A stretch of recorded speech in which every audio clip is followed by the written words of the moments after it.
comme les autres hommes. Je dois avoir droit à des moments où je puisse faire un pas de côté et sentir que je ne suis pas seulement une partie de cette masse qu'on appelle la population du globe, mais aussi une unité autonome. Ce n'est qu'en un tel instant que je peux être libre vis-à-vis de tous les faits de la vie qui, auparavant, ont causé mon désespoir. Je peux reconnaître que la mer et le vent ne manqueront pas de me survivre et que l'éternité se soucie peu de moi. Mais qui me demande de me soucier de l'éternité? Ma vie n'est courte que si je la place sur le billot du temps. Les possibilités de ma vie ne sont limitées que si je compte le nombre de mots ou le nombre de livres auxquels j'aurai le temps de donner le jour avant de mourir. Mais qui me demande de compter? Le temps n'est pas l'étalon qui convient à la vie. Au fond, le temps est un instrument de mesure sans valeur. Mais tout ce qui m'arrive d'important et tout ce qui donne à ma vie son merveilleux contenu, la rencontre avec un être aimé, une caresse sur la peau, une aide au moment critique, le spectacle des clairs de lune, une promenade en mer à la voile, la joie que l'on donne à un enfant, le frisson devant la beauté.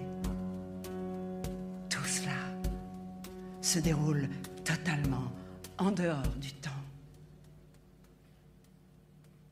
Car peu importe que je rencontre la beauté l'espace d'une seconde ou l'espace de 100 ans,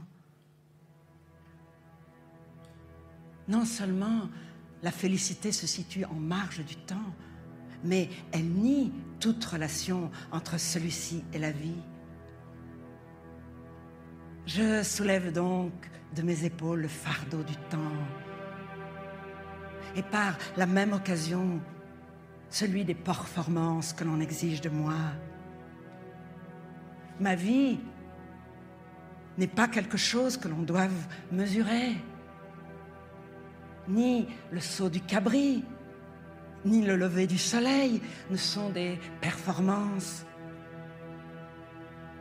Une vie humaine n'est pas non plus une performance, mais quelque chose qui grandit et cherche à atteindre la perfection.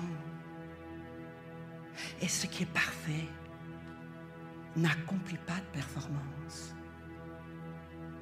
Ce qui est parfait œuvre en état de repos.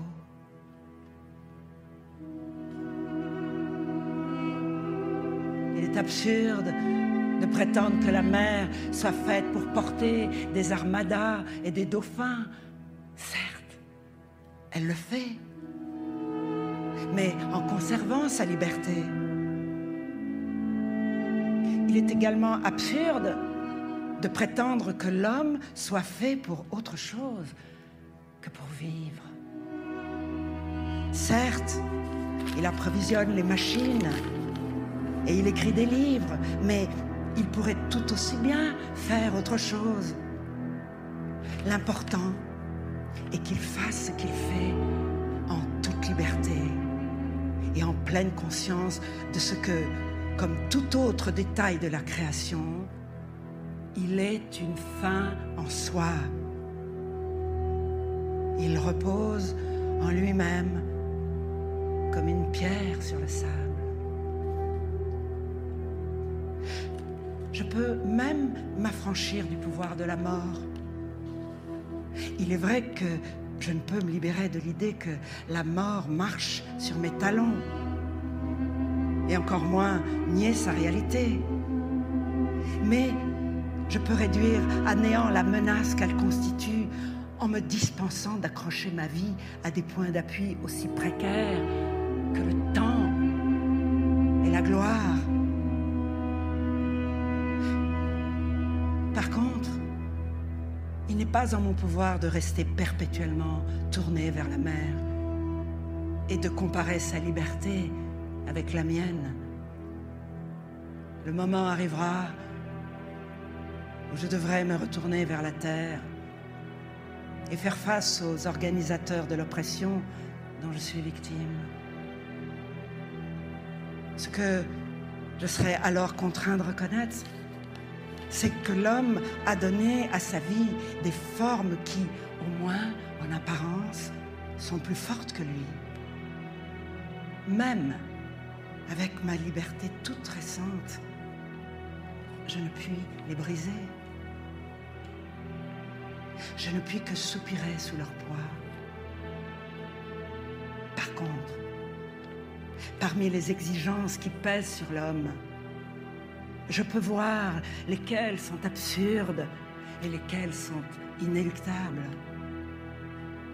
Selon moi, une sorte de liberté est perdue pour toujours ou pour longtemps. C'est la liberté qui vient de la capacité de posséder son propre élément. Le poisson possède le sien, de même que l'oiseau et que l'animal terrestre. Mais où est maintenant la forêt où l'être humain puisse prouver qu'il est possible de vivre en liberté en dehors des formes figées de la société? Je suis obligée de répondre nulle part.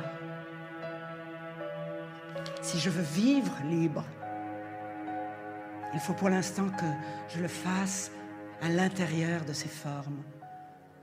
Le monde est donc plus fort que moi. À son pouvoir, je n'ai rien à opposer que moi-même. Mais d'un autre côté, c'est considérable. Car tant que je ne me laisse pas écraser par le nombre, je suis, moi aussi, une puissance.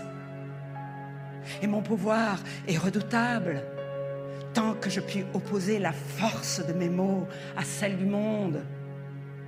Car celui qui construit des prisons s'exprime moins bien que celui qui bâtit la liberté.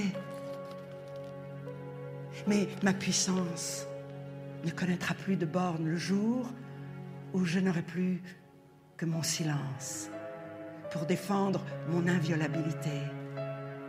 Car aucune hache ne peut avoir de prise sur le silence vivant. Telle est ma seule consolation.